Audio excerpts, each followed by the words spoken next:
slingshotting is? I didn't know what it was until Lisa posted this on our Facebook page. She wrote, "Don't even get me going on slingshotting. As a woman hiker who is the slowest, but determined and strong, waiting for me impatiently while I catch up, then going again when I do is just," insert cuss word, "rude." So if I understand it correctly, this is what happens when slingshotting occurs on a hike. You have faster hikers blazing down the trail, slower hikers coming behind. Just as slower hikers are catching up to the faster hikers are like, peace out. Okay, so that's not cool.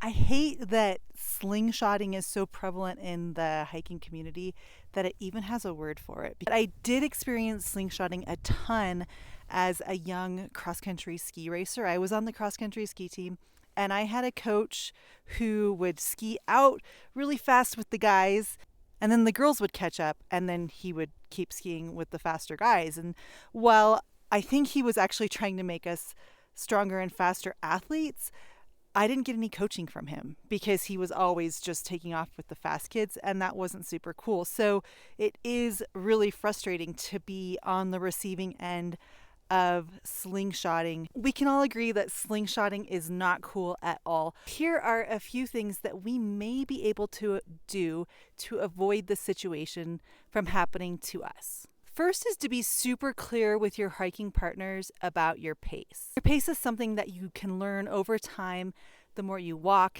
and the more you hike. For me, if I'm out on a nice easy trail over relatively gentle terrain, I walk a mile in about 20 minutes. If I'm on a big climb with lots of elevation gain, with lots of loose rocks, if the trail is slippery, if I'm carrying a heavy backpack, if the weather's poor, or if I'm stopping a bunch to play with my dog, or just not feeling it, I may hike a mile in 45 minutes. So by learning that information about ourselves, we can be really upfront and honest when someone asks us if we want to go hiking, and we can say, yeah, this is how long it typically takes me to hike a trail like that. Are you cool with that? Sometimes I think it's good to hike with people who are a little bit stronger and a little bit faster than us so we can push ourselves a little bit more, and so we can show ourselves that we're capable of doing so much more. But the expectation of the pace needs to be set with your hiking partners before every single hike. Now, if you're hiking with a new group, it's good to spend just a few minutes at the trailhead before you even start your hike,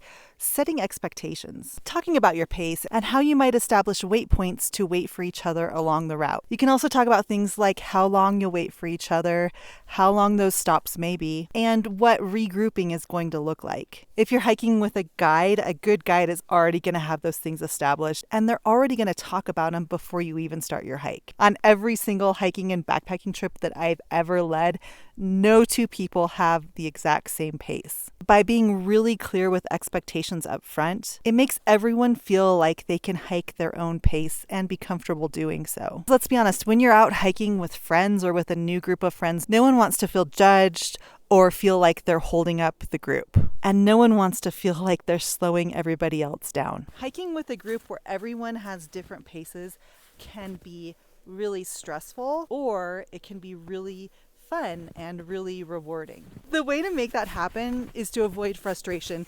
Frustration that the faster hiker has that they have to wait for the slower hiker, and frustration that the slower hiker has that they're holding up the group. Have you ever encountered slingshotting on the trails? If so, I'd love to know your thoughts.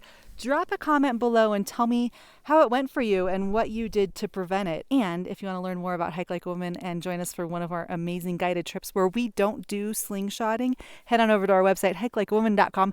Thanks so much. I'll catch you out on the trails.